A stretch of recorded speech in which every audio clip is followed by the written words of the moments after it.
hapon po sa ating lahat. Narito ang update sa lagay ng ating panahon ngayong araw ng Lunes, March 4, 2024.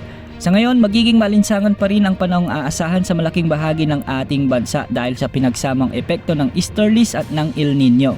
Ngayong araw nga ay posibleng pumalo sa 40 degrees Celsius ang heat index sa maraming lugar sa ating bansa gaya ng Calapan Oriental Mindoro at Cotabato City.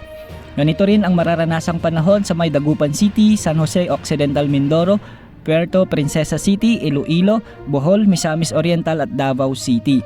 Ang mga nasabing lugar ay posibleng makaranas ng heat index o mararamdamang init ng katawan mula 37 to 41 degrees Celsius. Samantala wala ng epekto ang hanging amihan sa ating bansa ngayong araw. Sa Metro Manila, natitirang bahagi ng Luzon at Visayas ay makararanas din ng bahagyang maulap hanggang sa maulap na kalangitan na minsan ay may mga isolated rains dahil pa rin sa epekto ng easterlies. Sa natitirang bahagi naman ng Mindanao ay asahan ng mga mahinang pag-ulan sa hapon o gabi dahil naman sa mga localized thunderstorms. May gale warning pa rin sa seaboards ng extreme northern Luzon, kaya pinag-iingat po natin ang ating mga kababayang may maliliit na sasakyang pandagat sa mga nasabing lugar. Sa ngayon, wala tayong namomonitor na anumang sama ng panahon, low pressure area o bagyo na maaaring makaapekto sa ating bansa hanggang sa mga susunod na araw.